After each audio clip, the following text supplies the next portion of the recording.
finally.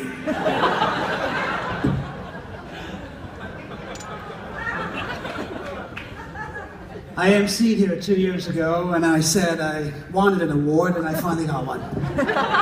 So thank you, Aaldef, for listening. In spite of your better judgments. I know there's a lot of lawyers out there. Thank you. Keep it down.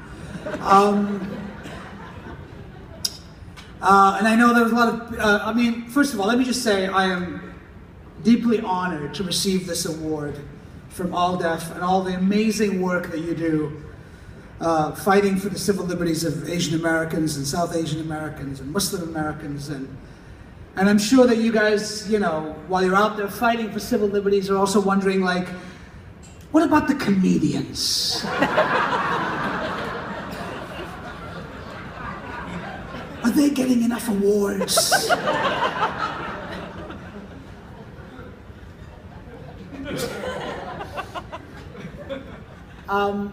You know, I have the strangest job on television. I'm a fake news correspondent. And look, I started at The Daily Show back in 2006. And, you know, I was an actor who basically was sort of had been on Broadway. I was doing theater and parts on TV and things, and I get this phone call one summer afternoon saying that The Daily Show is looking for a Middle Eastern guy.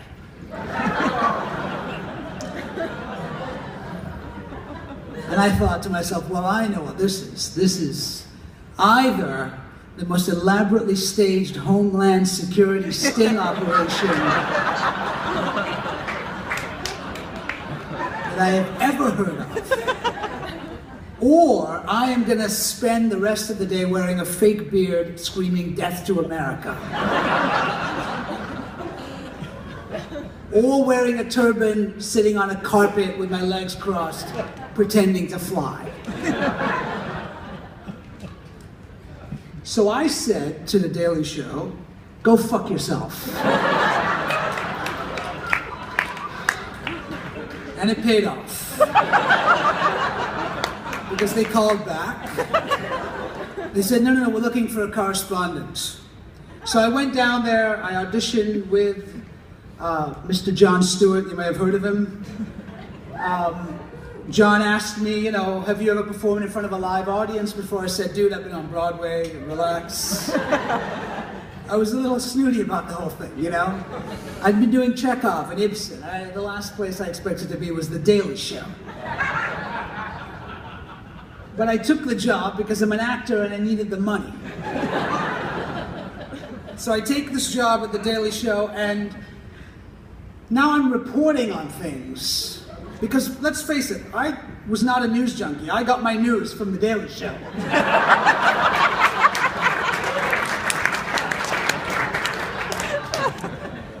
So now I'm reporting on things going on in the Middle East. And I have no idea what is going on in the Middle East. But something strange started to happen after a little while of being on The Daily Show. And I started getting recognized. Mostly by Upper West Side liberal Jews.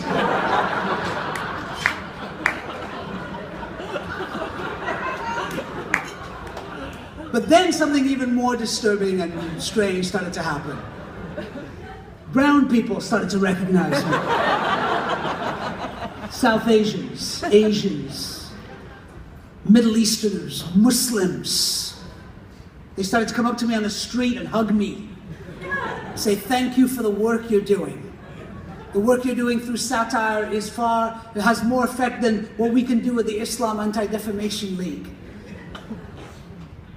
They started saying things like Assalamu alaikum, which I had to look up.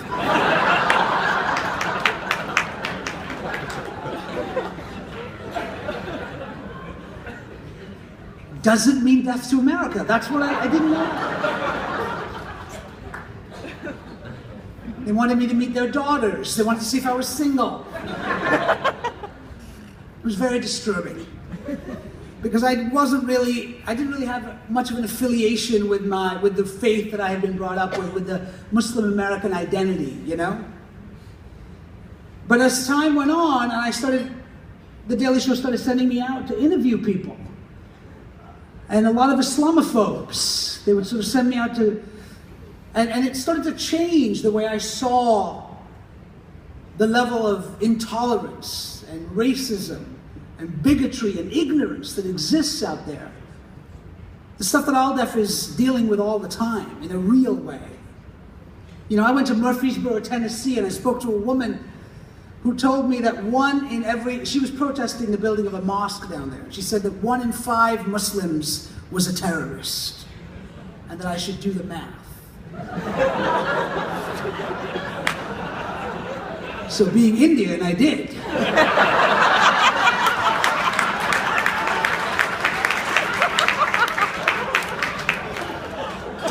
That means it's something like 500 million terrorists.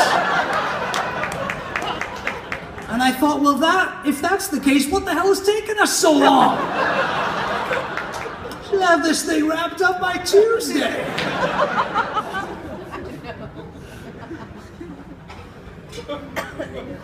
I met a guy who was upset that Marvel Comics was creating a Muslim Batman.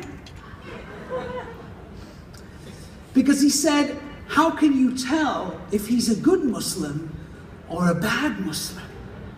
And I said, you know, Batman is not real.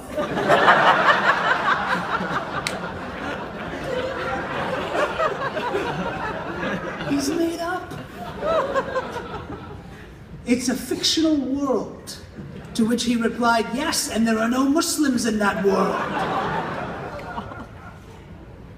We did a parody on the show based on something that Katie Couric said about how the Cosby Show had cured America of racism, which we all know is true. And so we thought, wouldn't it be fun to make a Muslim Cosby Show? So we created a show called The Cosby Show. Q-U-O-S-B-Y.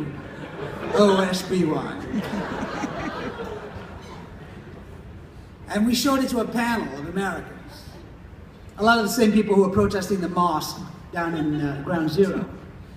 And asked them if this seemed like a legitimate American family. And one gentleman said to me, no, it doesn't. I don't believe this is a real American family, a real American Muslim family. And I said, why not? He said, well, maybe they need an uncle in the basement who has a Kalashnikov and a goat. Now, these are real people. So something started happening to me as I started interviewing these people, and I started the Daily Show kind of began to radicalize me. The Daily Show became my madrasa of irony, mostly run by Ivy League educated Jews.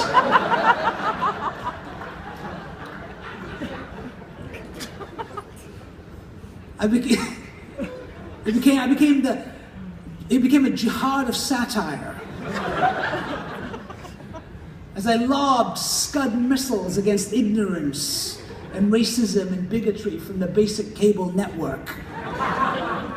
It became very satisfying. So, what I'm trying to say is that what Aaldef does in a very real way, I get to do in a small way on television by, making funny faces and doing pratfalls and talking to people out there in the world and interviewing them and pointing out the bullshit, because there's a lot of bullshit out there. And that's what we do best, I think. When we do what we do, is pointing out the absurdity and the bullshit and holding people accountable. In this age of social media and Twitter, things are disposable now. Everything is disposable. Our thoughts, our ideas. What people said yesterday doesn't matter, and they say something completely different tomorrow or next week. But I think sometimes what we try to do is hold people accountable, especially people in government, people who are making policy, who are making laws, holding them accountable for that. And I think that's what Aaldef probably does best. And so that's why I'm incredibly honored to receive this award tonight. I'm really undeserving of it, but I feel what you guys do in a real way, I get to do on television, bringing some catharsis to people on a nightly basis. So thank you very much. I really do appreciate this. Thank you. I'm deeply honored.